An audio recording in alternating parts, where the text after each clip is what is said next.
thank all of you for being here with me today to stand up for the right to vote and encourage Minnesotans to get out there and exercise their right to vote if they have the right to do so. I'm here joined by a number of friends. I want to thank the press for coming out and congratulate them for coming and to stand up for the right to vote and for resources to help people stand up and execute their right to vote. We have a number of very excellent leaders who I'm going to ask to address you right now.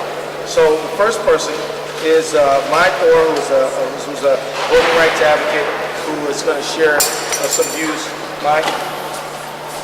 Thanks, Keith. Minnesota puts the priorities of voters first when it comes to elections.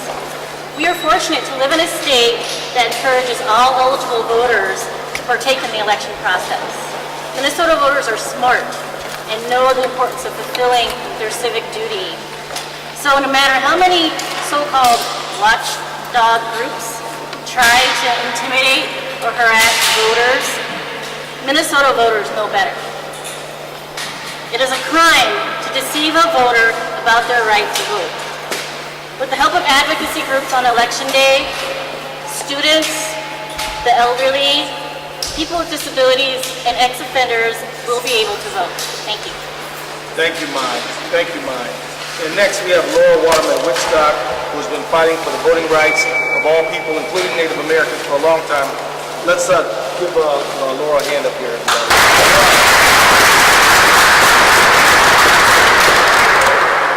It's great to follow my wonderful person and somebody I've looked up to for many years.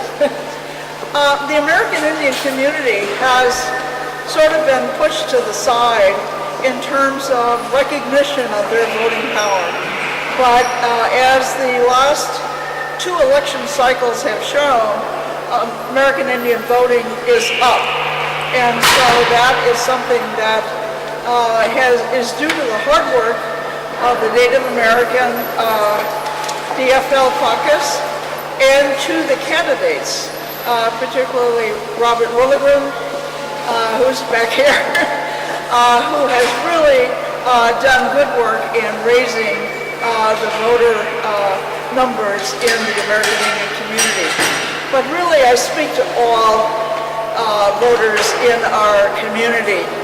We are looking at an increase in minorities, people of color, people formerly called minorities.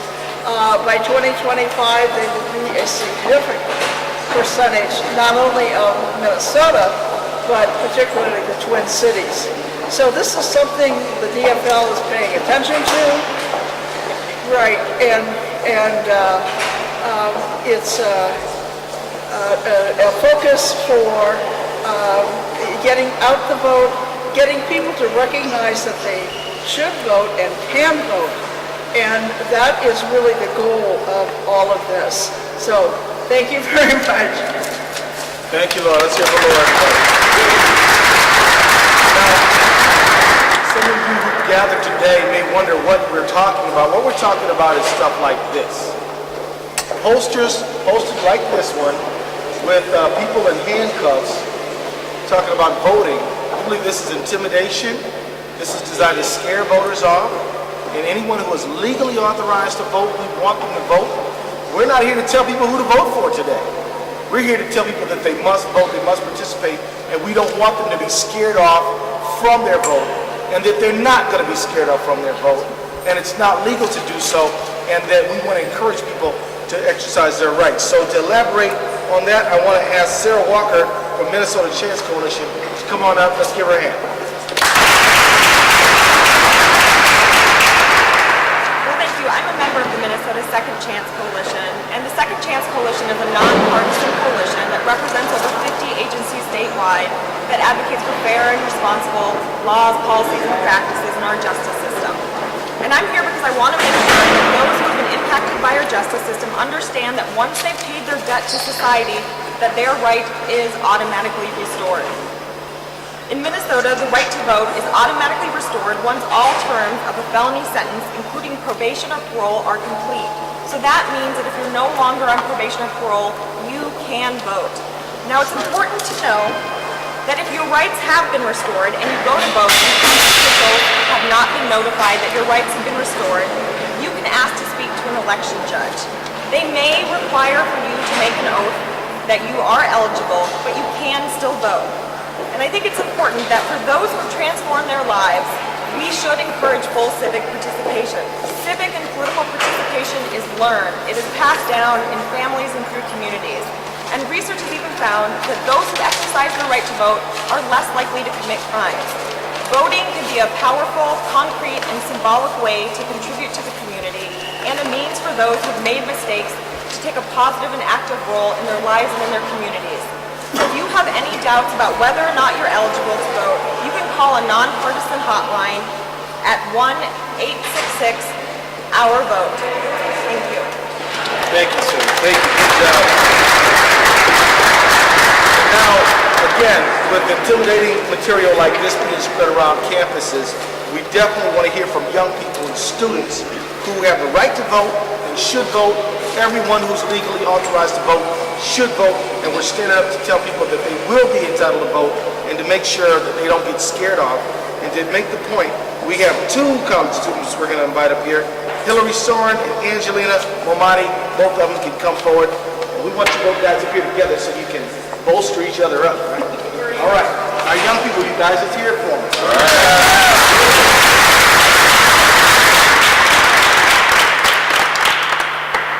My name is Hillary Soren, and I'm a young voter. I voted in 2006 when I was 18 years old. I voted in 2008, and I will vote again this November 2nd. For much of history, our nation denied many Americans the right to vote. 150 years ago, only white male property owners could vote. 90 years ago, our country denied women the franchise. Only 44 years ago, poll taxes barred Southern African Americans from voting.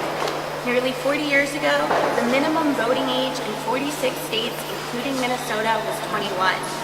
Voting is now a right because of the struggles of those who came before us.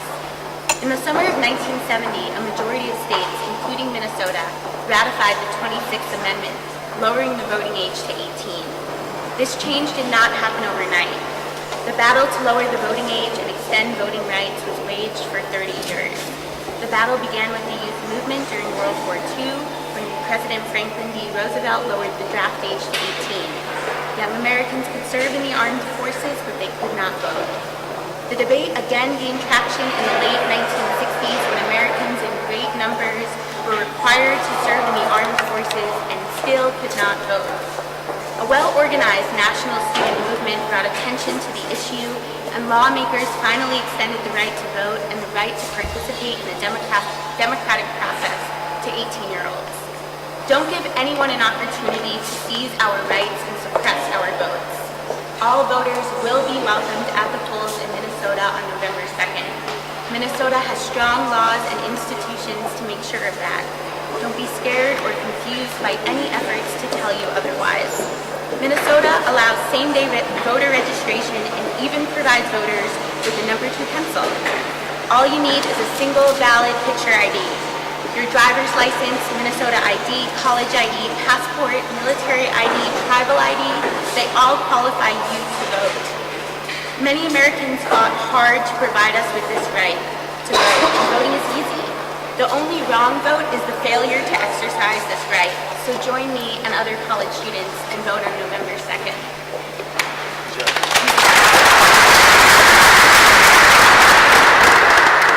Hi, my name is Angelina Momani, and I am a current college student. Like Hillary, I am a young voter, and to me, voting is really about taking ownership of your community. I'm really happy to have recently become an adult, and it's really our responsibility to not only create change, but to make sure that there are people who keep change going. And so one of the ways that,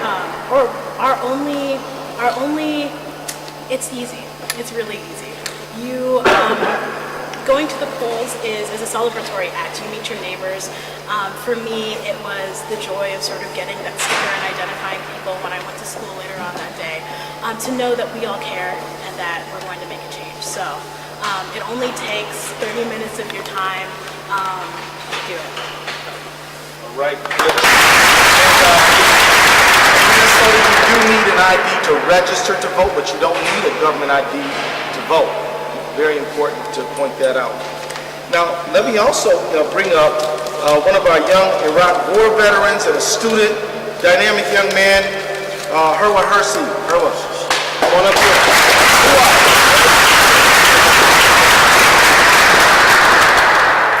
Good afternoon. My name is Sherwa Hersey. I'm a citizen of the United States of America. I was born in New York City.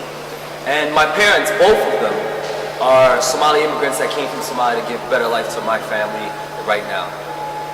During the time that I've lived in America, I've had the opportunity to serve for the Marine Corps for 4 years, and I've served in Iraq also. And it hurts me to know that the same freedoms and the same things that we constantly fight for are the same things that are being attacked today. People who have the ability to go out and vote will be afraid to not go out and vote. I'll give you an example. I have uncles I know that will choose not to go out and vote for the simple fact that they might risk their citizenship, even though they are citizens. And it's a sad reality. So, I ask you that this must stop, and we must go out and make a change. We must go out and vote. Thank you. I'm just so proud of all of our presenters, from Laurel Waterman Woodstock, who fights for Native American voting rights, Mai Thorne, who fights for voting rights of all people, including the rights of people with disabilities who have a right to vote, and we have machines that can help assist them to vote, including Sarah Walker, who's fighting for people whose legal right to vote has been restored, including our young people like Hillary and Angelina, and our veterans like Herwa Hersey. I just want to say thank you to all of you guys. Can we put our hands together for them one more time?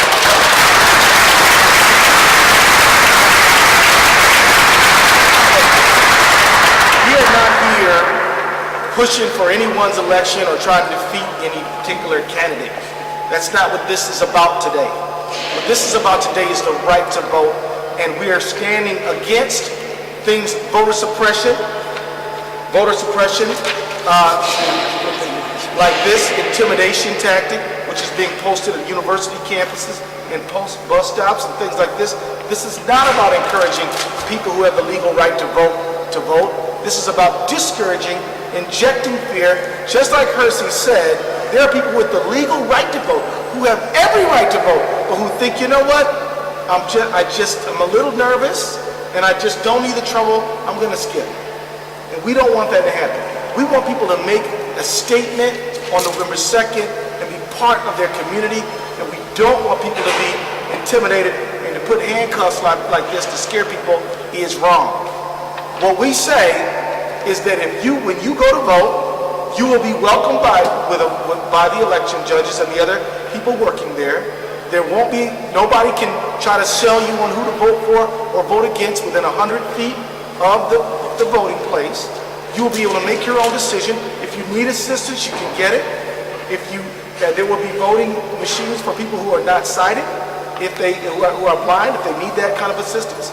And there's not going to be anybody putting you in handcuffs. So come on out to vote. Don't be afraid. And if somebody wants to try to challenge you, they have to know you. They have to have a specific reason why it is that they're challenging you to vote. It is legal to have challengers in Minnesota, but they have to have a reason. They can't just say, her, him, that person, that person. You don't have to be a fluent English speaker to vote, as long as you're a citizen of the United States. So these are important things, and if you have been in trouble with the law, and your civil rights have been restored, you have a right to vote. You have a right, you need to get out there and vote, so that you can make your statement in this country. So we're standing together to say no to voter suppression like this, and to say yes for voter participation. Is that right, everybody?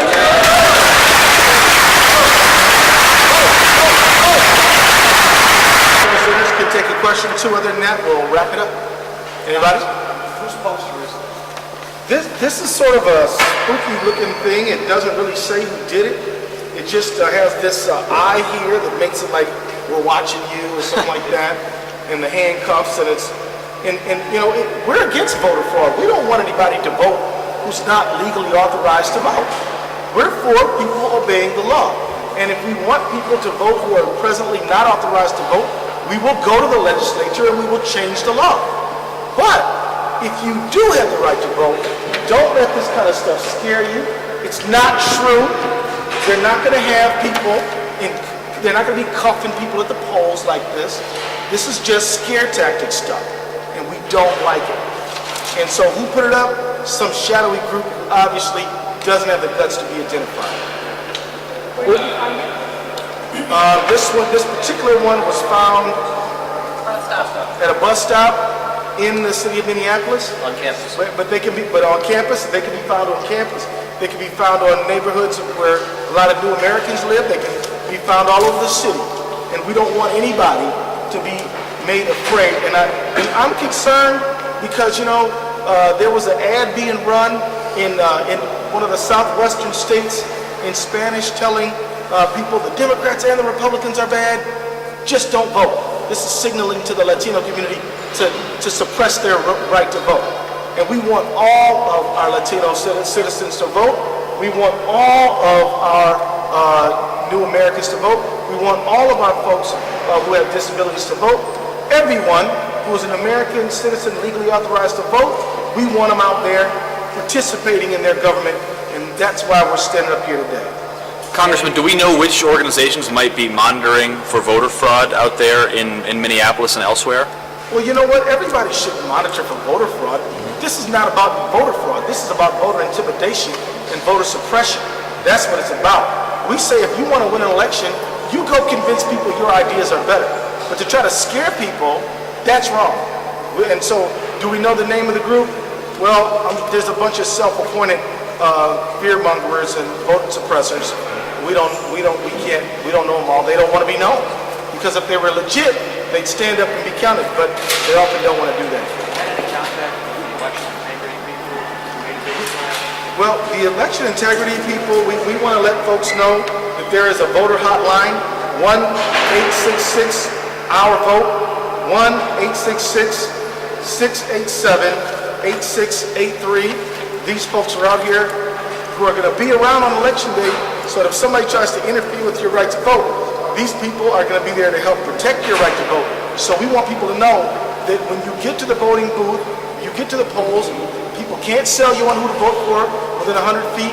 The people are nice, and nobody's going to put you in handcuffs. And if somebody bothers you, you can call somebody. So that's what we're doing. Yep. Any other questions? Are there any groups that become most vulnerable to voter intimidation? Well, historically, you know, communities of color have been identified. Historically, communities where you have perhaps a higher rate of prior incarceration. A lot of people don't know. A lot of people who've been in the correctional system don't realize that the rules are different from state to state. And so, some states that have a lifetime ban on voting, one of those folks may come to Minnesota, completely clean their life up, but they may not know that you know, in Minnesota, if you're off paper, the rules are different. So, I mean, the fact is that there are a number of populations. You guys, anybody want to add on to this, or? I would like to, I think also people don't... Come on over here and do it, because the mics are over here. I just think that most people don't realize that the vast majority of people who are actually on probation and parole are living in the community too. Most of them have never even spent a day in prison. So the majority of disenfranchised have never been to prison. But the other thing is this population we're talking about, it's not just urban. The majority of people who are getting their rights restored after completing their sentence are actually living in greater Minnesota. All right, thank you, Sarah. So maybe we can take another question or two and then wrap it up. I'm really curious to hear from the students why you think that university students are being targeted by these posters. Yeah, why would they put this kind of poster on campus?